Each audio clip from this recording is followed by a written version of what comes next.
السلام عليكم، كنتمنى تكونوا بخير وعلى خير وبصحه جيده. اليوم غادي نصاوبوا مع بعضياتنا هاد الكوكيز بمذاق البراوني، حلوه كتجي هشيشه من الداخل ولذيذه وبمكونات بسيطه موجوده في كل بيت. غادي تجيكم سهله باش تصاوبوها، ما غتاخذلكمش بزاف الوقت. اجي نشوفوا المقادير. غادي نبداو اول حاجه ببيضه، غادي نستعملوا بيضه كامله، بيضه واحده فقط، وغادي نزيدوا عليها 120 غرام ديال السكر. انا بالنسبه لي هنا استعملت 120 غرام فقط. الناس اللي كيبغيو الحلوه ديالهم تكون حلوه بزاف يقدروا يديروا اكثر. 120 غرام كافيه بالنسبه لهاد الكميه، ولكن كاين ناس اللي كيفضلوا الحلاوه اكثر. غادي نخلطوا السكر ديالنا مع البيض مزيان، غير بالطراب اليدوي، ما تحتاجوش الطراب الالكتريك، تحتاجوا غير الطراب اليدوي كافي. وغادي نزيدوا عليها شويه ديال الزهر. انا هنا استعملت الزهر حيت كيعجبني المذاق ديالو مع الشوكولا، ثم تقدروا تبدلوه بالفانيلا، حتى الفانيلا كيتعطي مذاق زوين في هذه الحلوه هذه. كنخلطوا كلشي مع بعض، وغادي نزيدوا عليه الزيت ديالنا. الزيت انا استعملت 100 مليلتر، وبالنسبه للزيت هنا كنبداو نزيدوه شويه بشويه باش نقدروا نتحكموا فيه ونقدروا نخلطوه مع البيض والسكر ديالنا، فقطره بقطره حتى كنشوفوه باللي تخلط مزيان. كنحاولوا نعطيوه الوقت في التخلاط. غادي نزيدوا الكميه كلها ونخلطوها مزيان حتى نتاكدوا انها تداخلت مع المكونات الاخرى.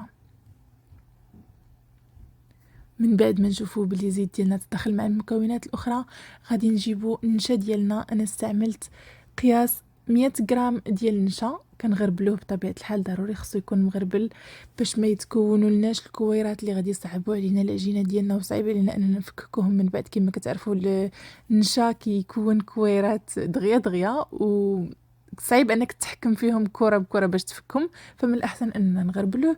ومن بعد غادي نزيدو الشوكولا المر قياس ملعقتين. هنا بالنسبه للشوكولا خاص ضروري يتغربل حتى هو باش ما يكون لناش الحبيبات، وضروري يكون شوكولا مر ما فيه لا حليب لا سكر باش يعطيكم المذاق اللي نتوما بغيتوه. حيت كيف ما قلت لكم الحلاوه حنا اللي كنتحكموا فيها، وحنا اللي كنزيدوا السكر بالطريقه اللي بغينا. كنخلطوا كلشي مع بعض مزيان باش نتاكدوا بلي كلشي تداخل مع بعض. وغادي نزيدوا شويه ديال الشوكولا حبيباتي، لان ما عندكمش تقدروا تستغناو عليهم. واخر مكونين اللي هما الطحين والخميره، درتهم بجوج مع بعض. هنا ما صورت لكمش، مي انا زدت الطحين والخميره. الخميره كيس خميره، كيس واحد ديال الخميره، والطحين قياس 80 غرام. تقدروا تزيدوا شويه الا كان الطحين ديالكم ما كيشربش، ولا كان كيشرب تقدروا ديروا غير 80 غرام. بالنسبه للعجينه خصها ضروري تكون عجينه خفيفه بزاف، كتلتصق في اليد كيف ما كتشوفوا، ما كتكونش ثقيله، لانه لا ثقلت غادي تجينا قاصحه من الداخل. وحنا الهدف ديالنا هو العجينه ديالنا تجينا خفيفه. كنخليوها ترتاح المده اللي غنشعلوا الفران ديالنا نسخنوه، ونجيبوا الصينيه ديالنا اللي غنحطوا فيها. هنا من بعد ما رجعنا لها كما كتشوفوا كتكون طلقات الزيت ديالها وتشربات، فكيسهل علينا اننا نشكلوها. غادي نشكلوها كويرات عاديه كيف ما كنشكلوا اي حلوه عندنا.